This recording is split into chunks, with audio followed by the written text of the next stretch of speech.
하나님 나라 관점에서 읽는 공동체 성경 읽기 주간 강의 시간입니다.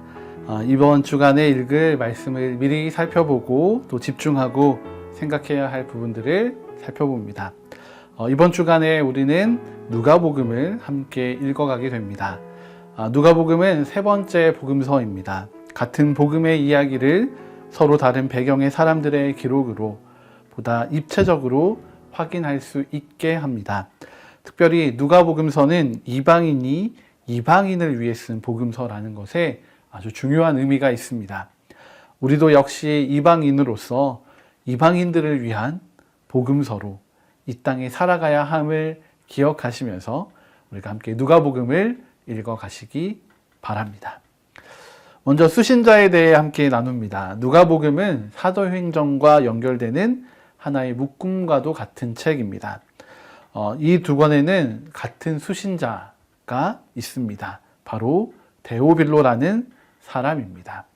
데오빌로가 누구인지는 정확하게 알려진 바가 없지만 그의 이름의 뜻은 하나님을 사랑하는 자라는 뜻으로 헬라 배경을 가진 이방인들 중에서 하나님을 경외하고 있는 자임에는 틀림이 없습니다.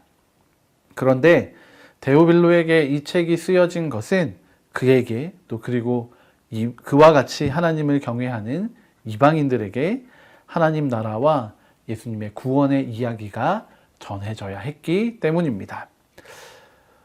이어서 이 책의 저자를 함께 살펴봅니다. 누가복음의 저자는 의사인 누가입니다. 그는 사도 바울의 전도 여행에 함께하며 동역했던 자로 이방인 그리스도인들을 위한 바울의 사역을 곁에서 지켜보았던 사람입니다. 그리고 바울의 사역 중에 이방인들을 위한 복음서의 필요성도 느꼈을 것입니다. 누가복음은 특별히 헬라적인 배경을 가진 이들을 위해서 쓰여졌습니다. 이방인을 위한 복음서이기에 같은 이방인의 관점에서 복음을 이해하고 받아들인 누가의 역할이 아주 컸습니다. 더불어 논리적인 체계, 시간적인 흐름과 정리를 통해서 예수 그리스도의 복음이 잘 정돈되고 이해되도록 했습니다. 이러한 누가복음의 중심 내용을 살펴봅니다. 누가복음은 예수님의 생애에 대해서 자세히 기술하고 있습니다. 그리고 예수님이 유대인만을 위한 구원자가 아니라 온 세상을 위한 구원자이심을 알리고자 합니다. 일례로 예수님의 족보의 시작을 마태복음과 같이 아브라함이 아닌 아담과 그 위에 계신 하나님으로 두고 있습니다. 예수님과 예수님의 복음을 유대인 안에서만 한정시킨 것이 아닙니다. 온 인류를 위한 구원자이심을 강조하고 있습니다. 예수님께서도 자신이 이 땅에 오신 목적을 잃어버린 양을 찾기 위함이라고 말씀하고 계십니다. 누가복음 19장 10절의 말씀입니다. 인자가 온 것은 잃어버린 자를 찾아 구원하려 함이니라. 아멘.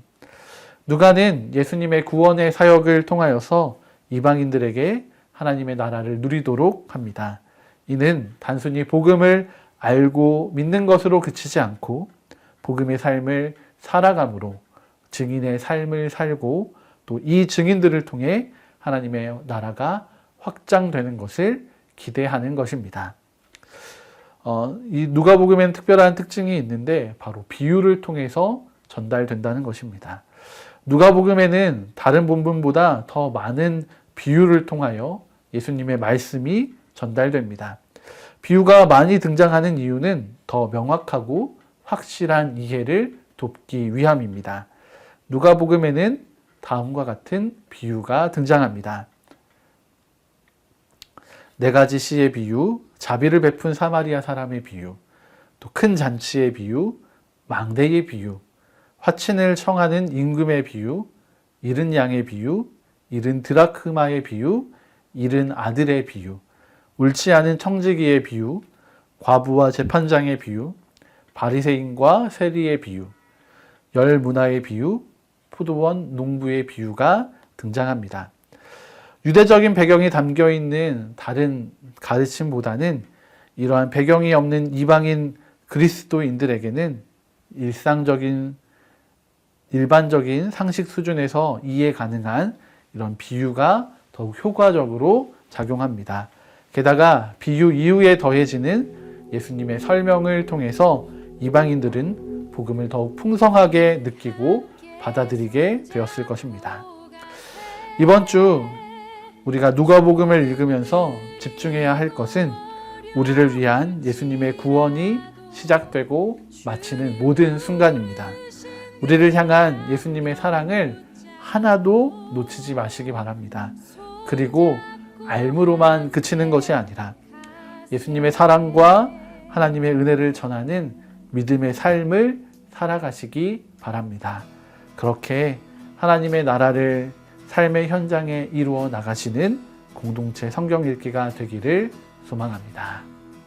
우리 걸어가는 이 길이 결코 처음 받는 길